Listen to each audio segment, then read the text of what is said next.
La primera vez que Salvador Moncada entendió que la medicina podía ser una forma de violencia elegante, no fue en un laboratorio, fue en una cama, mirando un cubo metálico donde alguien acababa de vomitar sangre oscura, espesa, casi negra, como café viejo. El médico dijo una frase que sonó limpia, de manual.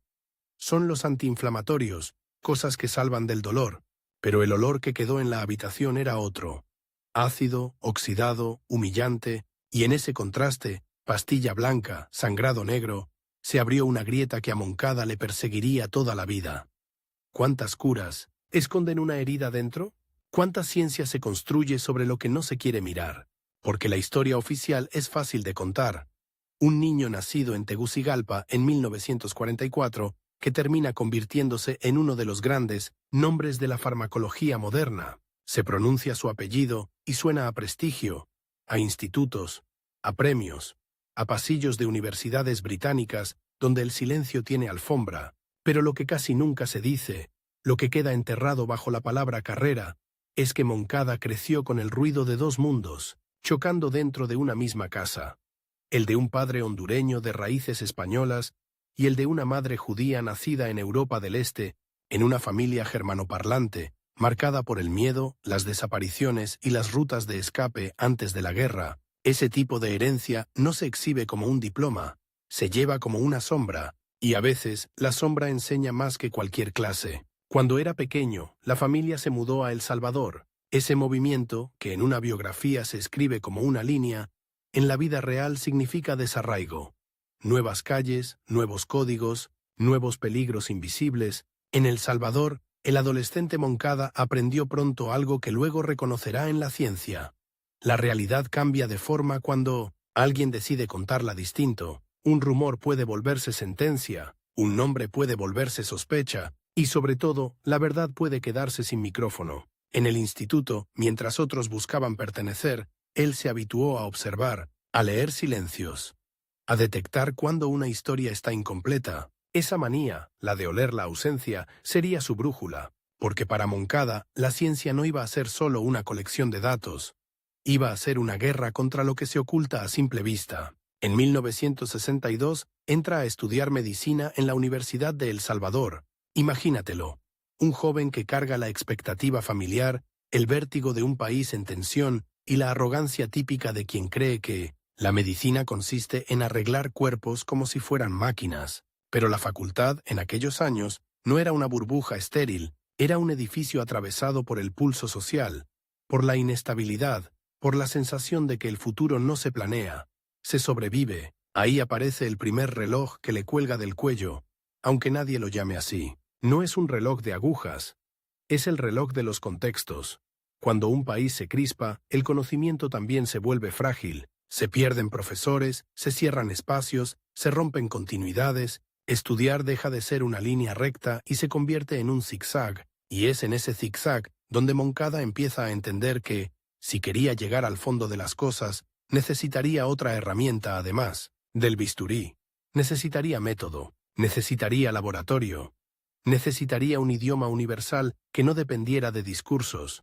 La bioquímica del cuerpo. A finales de los años 60, mientras muchos aún veían a la farmacología como una rama técnica, casi utilitaria, él empieza a intuir su dimensión política. Una molécula puede cambiar el destino de millones, puede enriquecer a empresas, puede derribar o sostener reputaciones, y también puede matar lentamente, sin ruido, por los efectos secundarios que se aceptan como si fueran daños colaterales inevitables. Aquí es donde el recuerdo del cubo metálico, la sangre negra, vuelve como una punzada.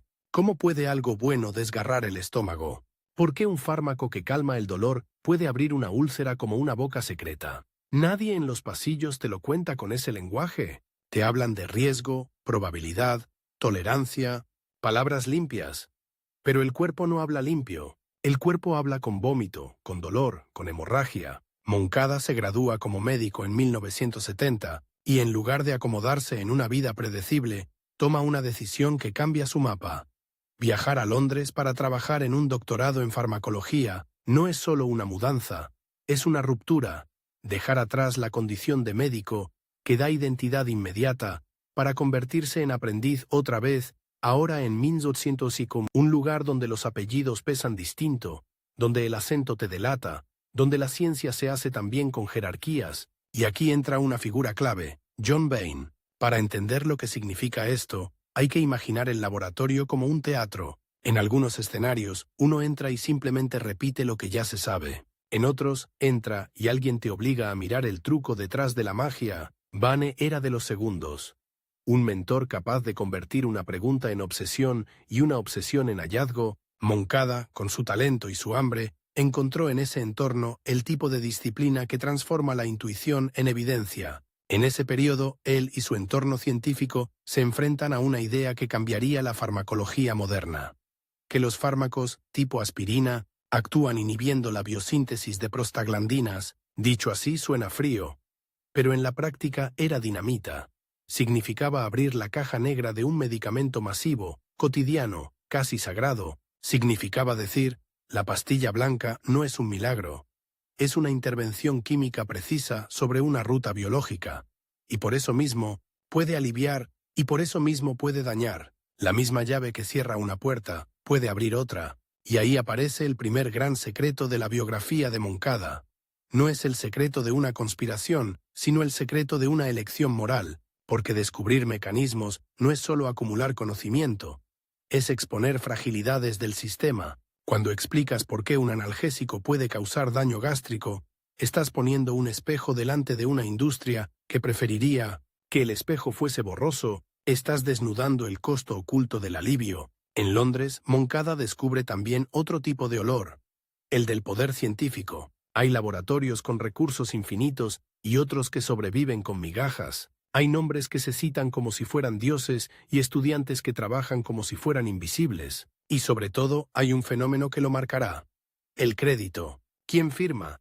¿Quién aparece? ¿Quién se queda como nota al pie? La ciencia, en teoría, premia la verdad. En la práctica, a menudo premia la narrativa. Es aquí donde empieza a gestarse el conflicto que años después explotará a escala mundial. El campo del endotelio, los mediadores, vasculares, esa frontera donde el cuerpo decide si un vaso se contrae o se relaja, si la sangre fluye o se atasca, si el corazón aguanta o colapsa. En esos pasillos todavía no se escucha óxido nítrico como palabra de moda. Todavía es un gas asociado a contaminación, a humo, a algo que no parece digno de ser mensajero biológico, y ese prejuicio, esa risa silenciosa ante la idea de que un gas pueda hablar dentro del cuerpo, es para una mente como la de Moncada una invitación, porque lo oculto suele esconderse detrás de lo ridiculizado. Mientras tanto, su condición de latinoamericano en el centro británico de la investigación le impone un límite. No puede fallar, otros pueden permitirse una equivocación elegante, él no. Su reloj vuelve a sonar, ahora como una cuenta regresiva personal. Becas, permisos, el derecho a permanecer, el derecho a ser tomado en serio. En su mundo, el error no es solo un dato mal calculado, es una puerta que se cierra, y aquí, sin que todavía lo sepas, aparece en el horizonte un competidor, no como un villano caricaturesco, sino como una sombra paralela que camina en otra dirección hacia el mismo tesoro. El reconocimiento, por entender cómo el cuerpo produce señales invisibles que cambian la vida o la arrebatan. En la ciencia, los competidores raramente se miran a los ojos al principio, a veces ni se conocen. Pero ya están compitiendo, porque la carrera no empieza cuando se anuncia. Empieza cuando dos personas huelen el mismo misterio. Moncada, en esos años de formación, desarrolla un estilo. No le basta con observar un efecto. Quiere capturar el mecanismo como quien captura a un ladrón en plena noche. Quiere el momento exacto en que la biología decide, y a diferencia de otros que se enamoran del resultado bonito, él se enamora de la ruta oculta. Si hay una sustancia que relaja vasos, no quiere solo verla funcionar. Quiere saber quién la produce, cuándo, por qué, cómo se degrada, qué la imita, qué la bloquea. Quiere el mapa completo. Y esa obsesión tiene un precio. Te vuelve incómodo, porque las personas incómodas son las que hacen preguntas que rompen negocios, egos y reputaciones. En la universidad y luego en el entorno de investigación, Moncada empieza a entender que el progreso científico se parece a una autopsia. Para saber qué pasa por dentro hay que abrir. Y abrir siempre es desagradable. Nadie quiere ver el interior real del cuerpo. Grasa, sangre, membranas, olores. Nadie quiere admitir que la pastilla que recetan con sonrisa puede, en ciertos cuerpos, provocar una hemorragia lenta. Nadie quiere recordar que el alivio tiene un reverso. Ese es el verdadero combustible del joven Moncada. No la ambición pura, sino el choque entre el lenguaje limpio de la medicina y la suciedad real del cuerpo. Ese choque le da dirección. Le dice, si vas a dedicarte a esto, que sea para iluminar lo que se esconde. Pero también hay otra capa, más íntima, que casi nunca se menciona. Su familia carga una historia de persecución y desplazamiento, la idea de que la vida puede depender de decisiones ajenas, de fronteras, de papeles, de puertas que se abren o no. Esa ansiedad, trasladada a la ciencia, se convierte en una ética feroz. No confiar en promesas, no confiar en consensos cómodos, no confiar en lo que todo el mundo sabe, medir, probar, repetir, porque lo que no se demuestra puede ser usado contra ti, y así, cuando Moncada entra de lleno en el mundo británico de la farmacología, lo hace con una mezcla rara. Humildad técnica y agresividad intelectual. Aprende a moverse en seminarios donde una pregunta mal planteada te desarma. Aprende a soportar que te reduzcan por el acento. Aprende a convertir la sospecha en trabajo duro. El primer acto de su vida, entonces, no es una subida triunfal, es una tensión constante entre dos fuerzas. El deseo de entender, de arrancarle al cuerpo su secreto, y el riesgo de quedar fuera, de ser el que no pertenece, el que no firma, el que no recibe crédito. Su reloj no es metafórico, es real. Se mide en oportunidades que no se repiten, y justo cuando empieza a consolidarse, cuando su mente ya está afinada para detectar lo invisible, el mundo le hace una promesa tentadora.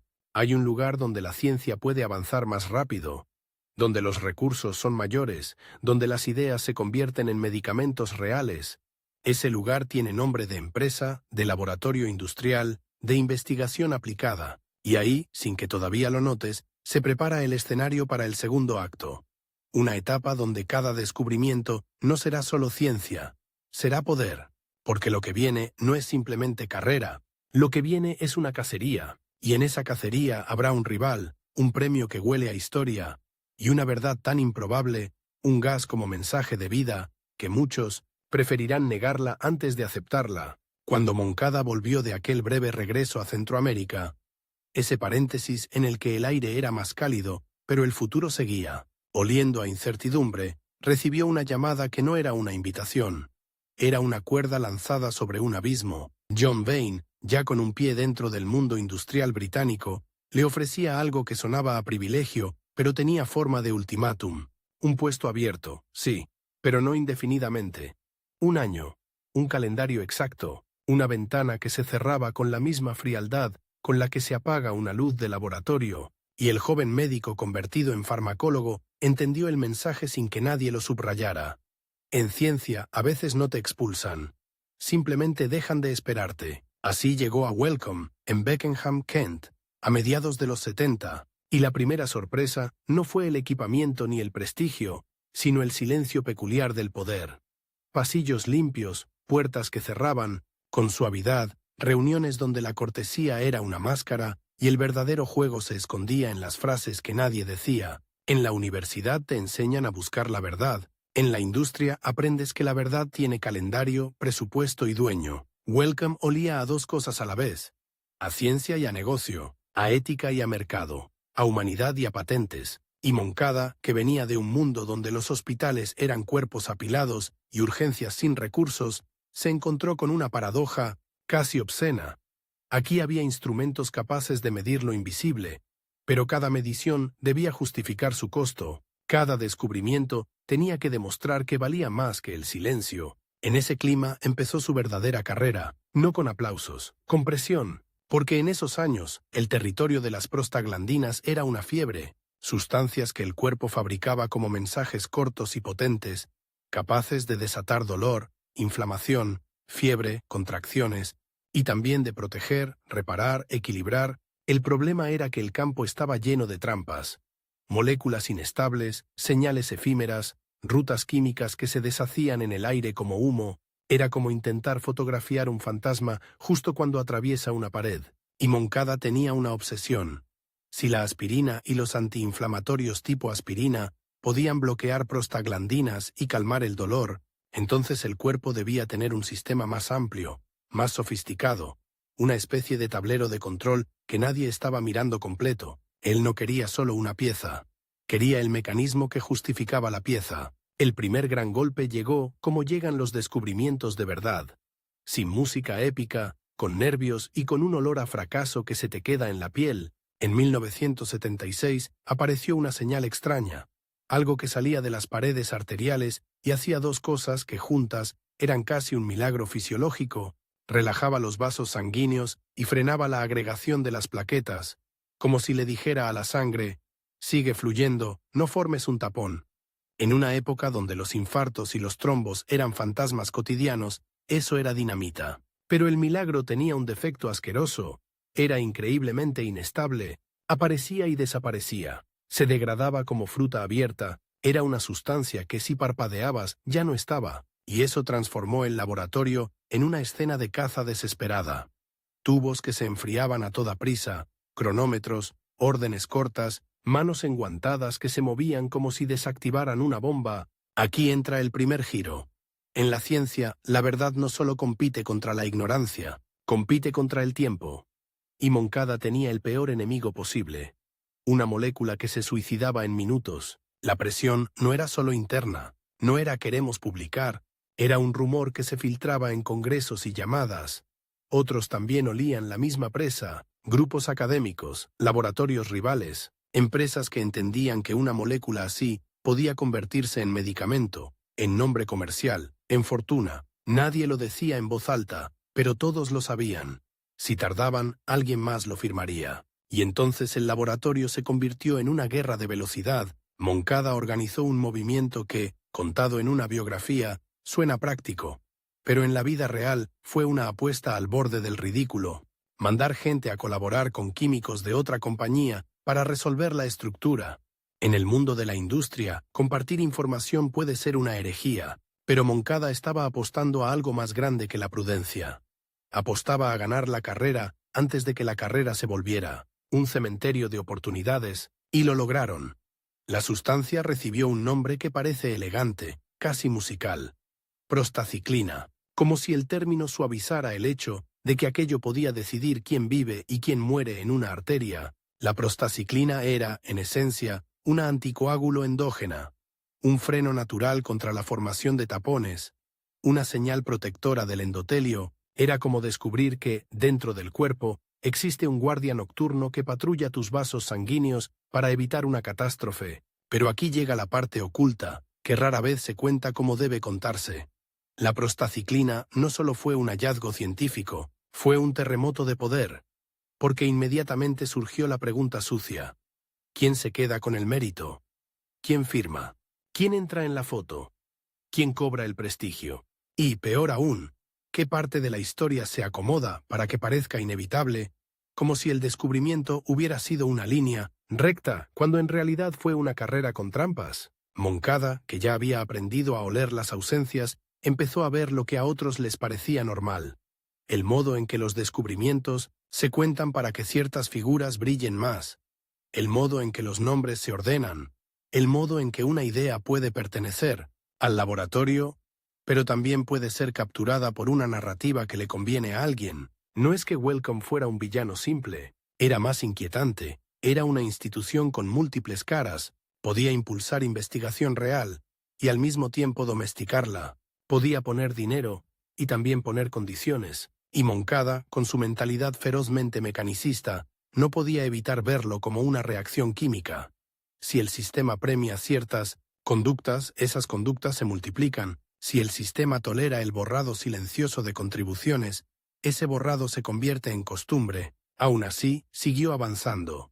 Porque después de prostaciclina, su reputación se volvió una especie de imán. De pronto, en reuniones, su nombre ya no era el del chico centroamericano, con acento, era el del hombre que podía iluminar rutas bioquímicas que otros apenas intuían. Pero el reconocimiento trae un veneno. Te coloca en el centro del tablero. En la segunda mitad de los 70 y el inicio de los 80, el campo cardiovascular estaba hambriento de respuestas. El endotelio, esa capa finísima que recubre el interior de los vasos, empezó a dejar de ser simple revestimiento para convertirse en un órgano secreto, un laboratorio viviente que decide el tono vascular, la coagulación, la inflamación. Era como descubrir que las paredes de tu casa, además de sostener el techo, te hablan, te protegen, te traicionan si se enferman. Y en 1980, un dato estalló en la comunidad científica como un disparo. Había un factor relajante derivado del endotelio, una señal que hacía que los vasos se abrieran. La gente lo llamó EDRF, por sus siglas en inglés. Sonaba a etiqueta provisional, como esas carpetas de pendiente que se acumulan en un escritorio. Nadie sabía qué era exactamente, solo sabían que existía, que era fugaz, que se degradaba rápido. Otra vez el fantasma, otra vez el olor del misterio. Moncada sintió un déjà vu químico, una señal inestable, efímera, decisiva, como prostaciclina, pero distinta. Y ahí apareció la rivalidad, todavía sin cara, todavía sin nombre, pero ya con dientes. Porque cuando un campo huele a Nobel, el aire cambia, la ambición se vuelve eléctrica. Los laboratorios empiezan a moverse como depredadores que no necesitan verse para saber que se están cazando. En esa época, Moncada ya ocupaba un rol más alto en Wellcome, con responsabilidades que podían ahogar a cualquier científico. Dirigir, decidir, asignar recursos, justificar proyectos, y sin embargo, seguía metiendo las manos en el barro del laboratorio, como si desconfiara de la ciencia que no pasa por el contacto, directo con el experimento. Aquí entra el segundo reloj de esta parte, más cruel que el primero. El reloj corporativo. En la industria, el tiempo no solo se mide en oportunidades personales, se mide en ciclos de inversión. Una línea de investigación puede ser prometedora hoy y demasiado lenta mañana. Te dan aire, pero no te dan eternidad. Y Moncada lo sabía. Si EDRF era la próxima frontera, no podía permitirse años de duda. Necesitaba pruebas duras, concluyentes, de esas que hacen callar a un auditorio entero. Y entonces vino el giro, que a muchos les parecía una blasfemia científica. La posibilidad de que aquel factor no fuera una proteína elegante, ni un péptido distinguido, ni una molécula noble, sino un gas, algo que asociamos a humo, a escape, a corrosión, algo que en un laboratorio huele a peligro, no a señal biológica. Imagínate lo que eso significaba para la comunidad. Aceptar que el cuerpo usa un gas como mensajero es como aceptar que un susurro puede derribar una pared. Incomodaba. Sonaba demasiado simple, demasiado raro, demasiado impropio de la biología sofisticada. Y por eso mismo era perfecto para Moncada, porque lo oculto suele esconderse en lo que se considera imposible. Mientras otros discutían posibilidades en seminarios, él y su equipo empezaron a perseguir la identidad del EDRF con una mezcla de frialdad y furia. No era solo curiosidad, era supervivencia intelectual. En su mesa no había un lujo de explorar sin prisa, había un objetivo y una sensación creciente. Alguien más también está cerca, y ese alguien, poco a poco, empezó a tomar forma, no como un enemigo personal, sino como un competidor de campo. Otros grupos, en especial en Estados Unidos, estaban construyendo su propia narrativa sobre cómo los vasos se relajan, cómo la señal se produce, cómo se traduce en una respuesta muscular. En la ciencia, cuando dos grupos persiguen lo mismo, el conflicto no siempre se expresa con insultos. Se expresa con fechas de publicación, con frases ambiguas, con nuestros resultados sugieren, con independientemente hemos observado. Es una guerra con guantes blancos, manchados por dentro. Moncada, además, tenía una desventaja invisible.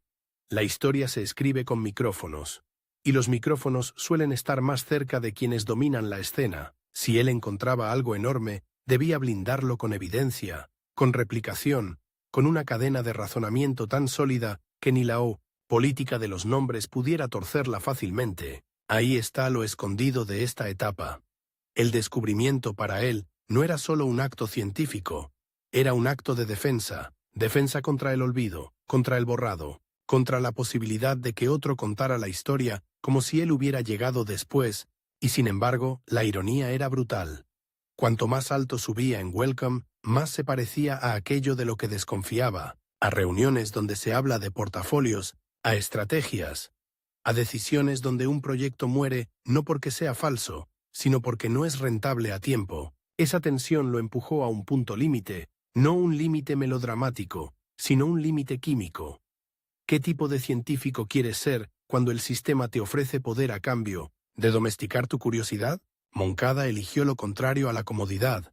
Eligió seguir buscando el mecanismo, y ese camino lo fue colocando, sin que el mundo lo supiera aún, en la línea de fuego de una de las disputas más amargas del final del siglo XX, la identidad del EDRF y el estatus del óxido nítrico como mensajero biológico. Aún no explotaba públicamente, aún era un murmullo de laboratorio, pero ya estaba allí, un campo que se estrechaba, una carrera que se aceleraba, y un premio invisible que empezaba a brillar en la oscuridad como una moneda en el fondo de un charco. La parte más perturbadora es que, en ciencia, a veces el premio no es el descubrimiento, es el relato. Y Moncada, en esta fase, empezó a comprender que su verdadero rival no era solo otro laboratorio. Era la máquina que decide quién queda en la memoria y quién se queda fuera. Y justo cuando esa comprensión le aprieta la garganta, el tablero se reacomoda, su nombre ya pesa, su laboratorio ya es una referencia, su trabajo ya es una amenaza para quienes van detrás, pero el misterio del EDRF sigue siendo un animal sin capturar, y el tiempo corporativo sigue corriendo, porque el tercer acto de esta historia no trata de publicar más, trata de demostrar algo que mucha gente se negará a aceptar, aunque sea verdad. En el momento en que el factor relajante empezó a oler a gas, el laboratorio dejó de parecer un templo y se convirtió en una sala de interrogatorios. Ya no bastaba con observar que los vasos se abrían. Había que arrancarle al cuerpo el nombre del culpable, y, en ciencia, nombrar es dominar. Lo que no se nombra, otros lo nombran por ti. Moncada sabía que estaba caminando sobre hielo fino. En Welcome, la paciencia tenía precio. Había reuniones donde la palabra prioridad sonaba como una amenaza elegante. El mensaje era siempre el mismo, con distintos trajes. Esto tiene que rendir, esto tiene que concretarse, esto tiene que ser nuestro antes de que sea de otros. Y los otros ya tenían rostro en los rumores.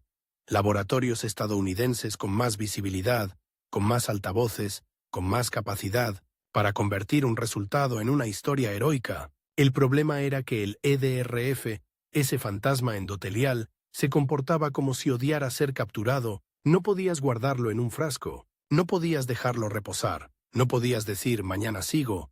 Cada experimento tenía una cualidad cruel. O lo cazabas en el acto o desaparecía. Era como perseguir una chispa en plena noche, con las manos desnudas, y entonces llegó la primera escena verdaderamente repulsiva, esa que nadie pone en la versión pulida de la biografía.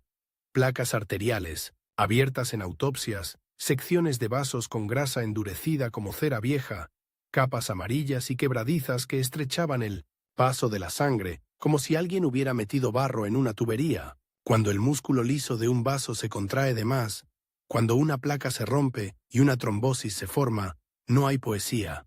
Hay asfixia, hay dolor, hay un corazón que late contra una puerta cerrada. Moncada no veía eso como un paisaje anatómico, lo veía como una cuenta regresiva humana. Si EDRF era el lenguaje con el que el endotelio mantenía el equilibrio, entenderlo no era un lujo intelectual, era tocar el interruptor, que decide si una arteria se vuelve trampa o autopista. Por eso, cuando la hipótesis del óxido nítrico apareció, no como una certeza, sino como una sospecha, fue como si alguien hubiera encendido una luz en una habitación donde todos fingían ver. El óxido nítrico, una molécula diminuta, un gas que, fuera del cuerpo, asociamos a humo, contaminación, corrosión, dentro del cuerpo, mensajero.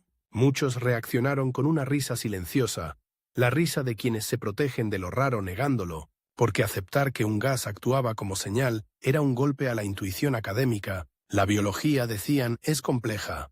No puede depender de algo tan pequeño, tan sucio, pero el cuerpo es indiferente a nuestros prejuicios. El cuerpo no elige mensajeros por prestigio, elige por eficacia.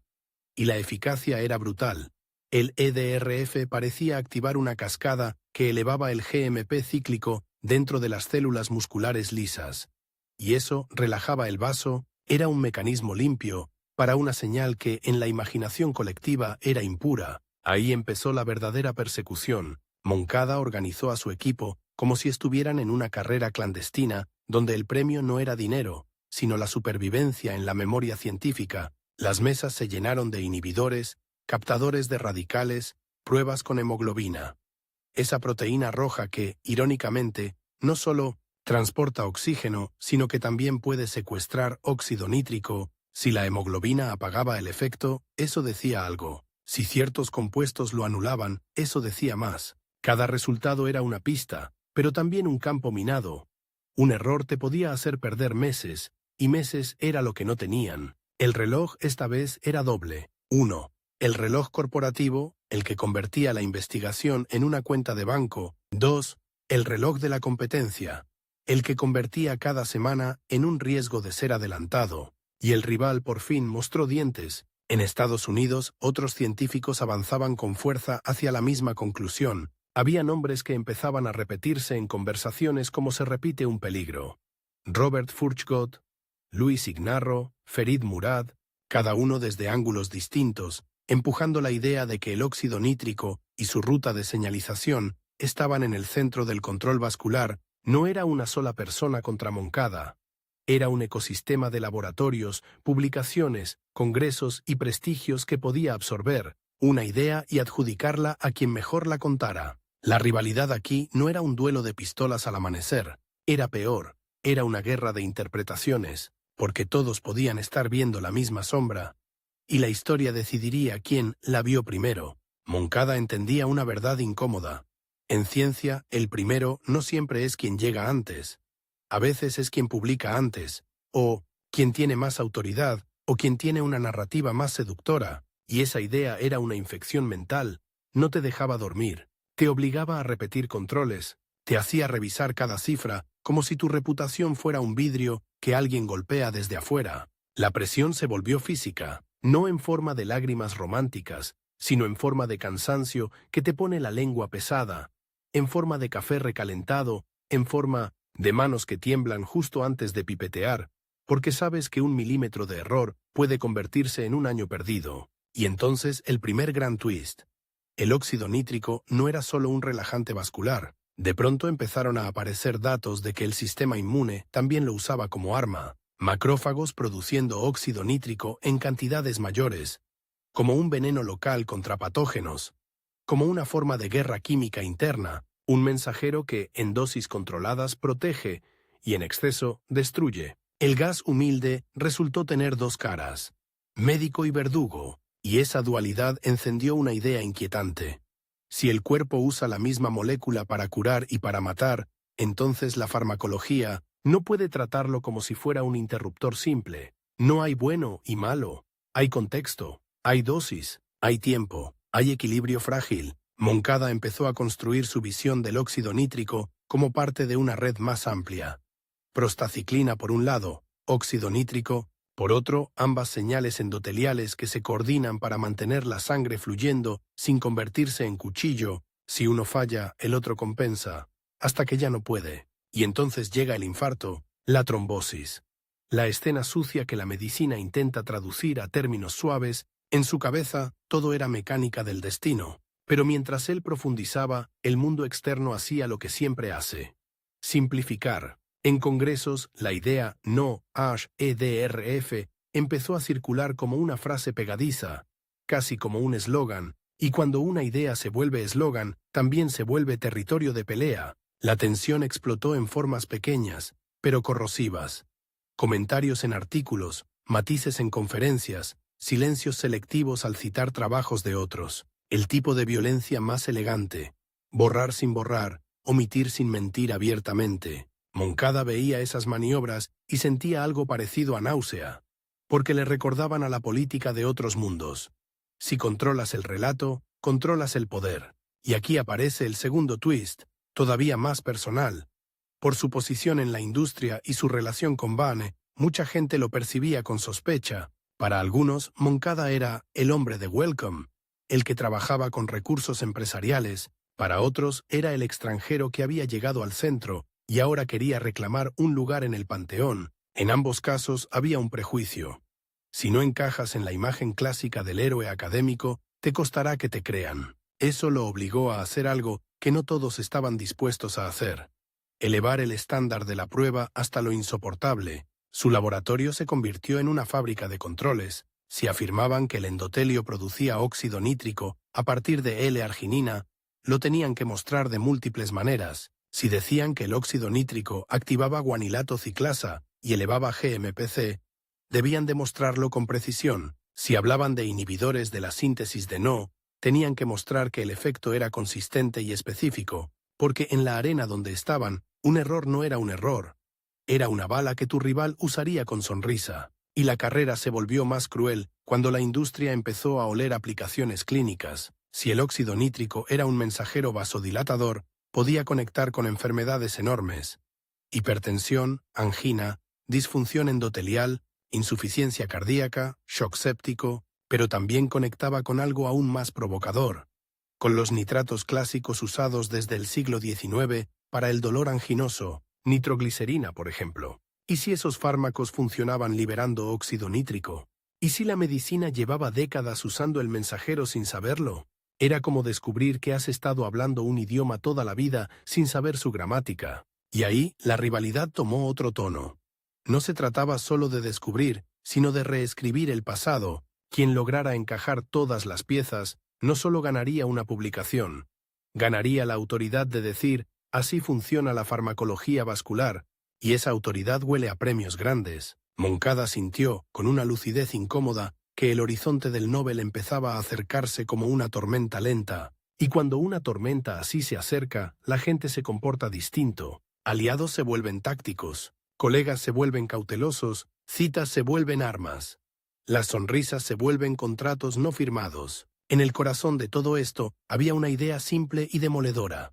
El endotelio produce óxido nítrico continuamente para mantener el tono vascular, y cuando esa producción falla, aparece un estado de disfunción endotelial, que puede ser el prólogo de la aterosclerosis, la hipertensión y el colapso cardiovascular. La belleza científica era clara, la belleza humana era aterradora.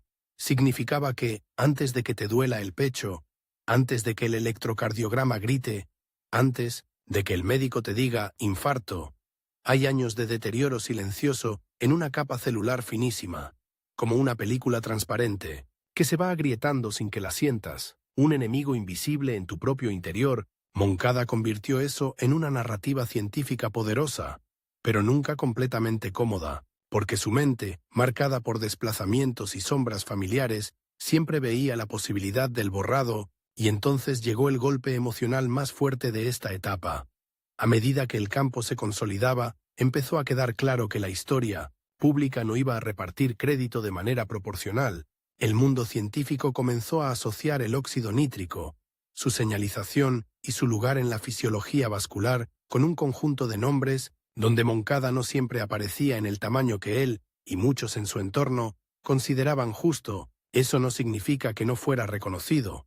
Significa algo más amargo: que el reconocimiento puede ser real, y aún así, sentirse como una amputación. Y ahí está lo escondido de su biografía en este tramo. El precio psíquico de estar cerca de una verdad grande, cuando sabes que la memoria del mundo es selectiva. El precio de ver cómo una idea que tú ayudaste a construir se convierte en un monumento donde tu nombre está. Pero a veces, en letras pequeñas, la rabia, en su caso, no se volvió grito, se volvió trabajo. Moncada empezó a expandir el mapa. Si el óxido nítrico y la prostaciclina eran pilares, ¿qué pasaba cuando el sistema se oxidaba? ¿Qué pasaba cuando el óxido nítrico reaccionaba con radicales y formaba especies reactivas capaces de dañar tejidos? ¿Qué pasaba en inflamación crónica?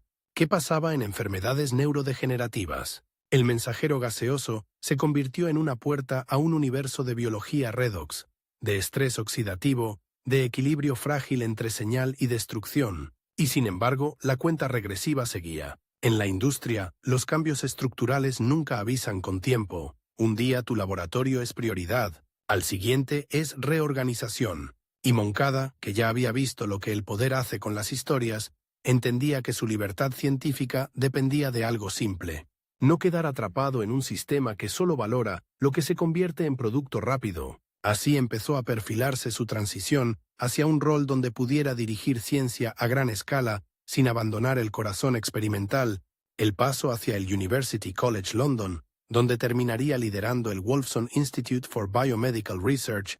No fue un escape romántico, fue una jugada estratégica: cambiar de tablero para seguir jugando sin que le cortaran las manos. El final de este tramo es una mezcla de triunfo y veneno.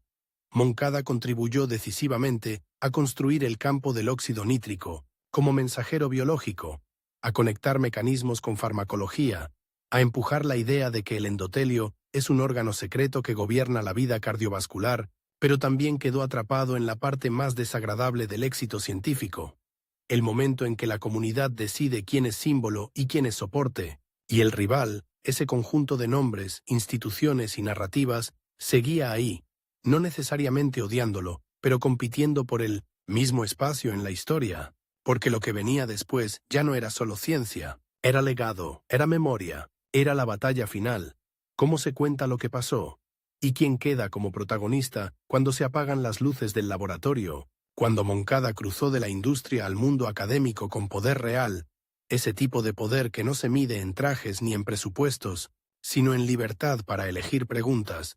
Creyó por un instante que el tablero por fin estaba equilibrado. En el University College London, al frente del Wolfson Institute for Biomedical Research, podía construir un reino de experimentos sin pedir permiso a un comité de rentabilidad cada trimestre, podía atraer talento, abrir líneas nuevas, decidir que una idea merecía 2 años de duda si la duda era fértil, y aún así el pasado no se quedó atrás. El pasado viaja contigo como una sustancia que no se degrada, porque el mundo ya estaba escribiendo la versión definitiva de la historia del óxido nítrico, y en esa versión algunos nombres iban en letras enormes y otros quedaban como nota al pie. El problema de las notas al pie es que existen, pero nadie las lee. Al principio, Moncada intentó comportarse como el científico ideal que la sociedad imagina, ecuánime, superior al ego, centrado en la evidencia. Pero el cuerpo no es una ficción moral, y la mente tampoco. Había noches en las que el teléfono no sonaba, y sin embargo, él escuchaba el ruido de una frase no dicha. Te quedaste fuera, no fuera de la ciencia, porque su huella era indiscutible, sino fuera del símbolo máximo que convierte un descubrimiento en mito. El año 1998 cayó como un martillo envuelto en terciopelo. El Premio Nobel de Fisiología o Medicina fue otorgado por los descubrimientos sobre el óxido nítrico como molécula señal en el sistema cardiovascular a Robert Furchgott, Luis Ignarro y Ferid Murad. En los periódicos y en las felicitaciones públicas, la historia parecía cerrarse con un lazo elegante. 3 nombres, una revolución, un final perfecto, pero las historias perfectas suelen ser sospechosas, porque la ciencia real es barro, es discusión, es colaboración, es competencia, es cadenas de evidencia construidas por muchas manos, y Moncada, que había dedicado años a demostrar, ampliar y conectar esa señal con la farmacología, que había insistido en la fisiología endotelial como órgano secreto, que había hecho del óxido nítrico una pieza central de un mapa más amplio, se vio de pronto observando cómo el mundo colocaba la corona en otras cabezas. Aquí hay un punto que casi nadie cuenta con honestidad. La exclusión no siempre te destruye. A veces te transforma en una versión más peligrosa de ti mismo, no peligrosa por violenta, sino por obstinada, por incapaz de aceptar relatos fáciles, por decidida a seguir empujando preguntas donde otros se conforman con celebrar. Para Moncada, el Nobel no era solo un premio, era un veredicto narrativo, era la institucionalización de quién fue el protagonista, y si algo había aprendido desde niño, entre mudanzas, tensiones y sombras familiares, era que los veredictos narrativos pueden ser injustos y aún así dominar la memoria colectiva durante generaciones. Ese golpe no lo sacó del juego, lo volvió más frío. Mientras algunos esperaban que se retirara a la amargura, Moncada hizo lo contrario. Se puso a ampliar el campo con una agresividad intelectual que parecía decir, si la historia quiere simplificarme, la biología se encargará de complicarlo todo. Empezó a trabajar con más insistencia en lo que ocurre cuando el óxido nítrico deja de ser un mensajero noble y entra en zonas oscuras, estrés oxidativo, especies reactivas, daños por peroxinitrito, disfunción endotelial como prólogo de enfermedad crónica, y aquí llega un twist que vuelve la historia más humana, más incómoda. La misma molécula que ayudó a consagrar una revolución científica estaba asociada tanto a protección como a destrucción. El óxido nítrico podía mantener la sangre fluyendo, y también podía participar en cascadas tóxicas si el equilibrio se rompía. Era una metáfora cruel del reconocimiento, Lo que te sostiene puede, al mismo tiempo, erosionarte. Moncada empezó a hablar más, en conferencias, en entrevistas, en discusiones científicas, sobre la necesidad de mirar el organismo como un sistema de balance, y con esa visión también empezó a mirar la ciencia como un sistema de balance que se estaba descompensando. Le preocupaban las formas sutiles de corrupción, no la caricatura del científico vendiendo datos, sino la presión estructural que empuja a publicar rápido, a prometer demasiado, a convertir la investigación en espectáculo. Había visto el mundo industrial por dentro, había visto la academia por dentro y conocía el sabor metálico de ambos. Esa mezcla de ambición, dinero, prestigio y ansiedad que a veces se disfraza de progreso. En el Wolfson construyó algo que no se mide en medallas. Una cultura, gente joven entrando al laboratorio con miedo y saliendo con método, investigadores que aprendían a desconfiar de resultados bonitos sin controles, discípulos que entendían que, si una molécula es fugaz, tu experimento debe ser más rápido. Si una hipótesis es polémica, tu evidencia debe ser más sólida. Moncada no era un mentor de frases suaves, era un mentor de exigencia, y la exigencia, en su caso, venía de una herida. Sabía lo que pasa cuando el mundo decide ignorar una contribución porque no encaja en la narrativa dominante, pero el tiempo seguía avanzando y con el tiempo llegó la tercera cuenta regresiva. El reloj biológico, no el del endotelio, no el de la empresa, no el de la competencia, sino el del cuerpo propio. Hay un momento en la vida de muchos científicos en que el laboratorio se vuelve un espejo. Empiezas a estudiar el envejecimiento celular, la inflamación crónica, el daño acumulado, y no puedes evitar sentir que estás describiendo tu propio destino con vocabulario técnico. Moncada, que había pasado décadas analizando el equilibrio fino entre vasodilatación, coagulación e inflamación, podía sentir cómo el cuerpo humano, incluido el suyo, es una negociación constante con el deterioro. Ese reloj le impuso una urgencia distinta. Ya no era ganar la carrera, era dejar algo que no pudiera ser borrado, y ahí ocurre otra transformación. En lugar de luchar solo por su nombre, empezó a luchar por la idea de que la ciencia debe reconocer sus redes, sus múltiples manos, sus líneas de continuidad, no porque fuera altruismo puro, sino porque sabía que, cuando la memoria se simplifica, también se vuelve injusta con generaciones enteras. La rivalidad, sin embargo, no desapareció. En la vejez intelectual, la rivalidad cambia de forma. Ya no es quién publica primero, aunque eso sigue importando, sino quién define el significado de lo que se descubrió. Y en ese campo, Moncada siguió resistiendo. Cada vez que alguien contaba la historia del óxido nítrico como si fuera un relámpago caído del cielo en manos de tres, él respondía, con complejidad, con matices, con mecanismos, con el recordatorio de que la biología es una cadena y no un instante, pero también entendió algo doloroso. Luchar contra el relato dominante es como luchar contra una corriente de río con las manos. Puedes resistir, puedes cambiar un poco la dirección, pero rara vez puedes detenerlo. Entonces empezó a trabajar en otra dimensión del legado. La institucional. Premios, sí. Reconocimientos, sí. Cargos honoríficos, sí. Pero sobre todo estructuras. Laboratorios que permanecen, líneas de investigación que sobreviven a su fundador, generaciones formadas, con el instinto de mirar detrás de las certezas. Es ahí donde la vida se vuelve más silenciosa y a la vez más intensa, porque en el fondo, la pregunta que lo había perseguido desde aquella escena del vómito oscuro, pastilla blanca, sangre negra, seguía viva. ¿Cuántas curas esconden una herida? El óxido nítrico, por ejemplo, se convirtió en base conceptual para terapias y fármacos, para entender por qué los nitratos funcionan, para explicar disfunciones endoteliales, para guiar enfoques en hipertensión pulmonar y otras condiciones donde el tono vascular es destino, pero también abrió puertas a zonas grises. ¿Cómo manipulas un sistema tan sensible sin romperlo? ¿Cómo evitas que el mensajero protector se convierta en parte de una cascada dañina? ¿Cómo diseñas fármacos que respeten el equilibrio? Moncada insistía.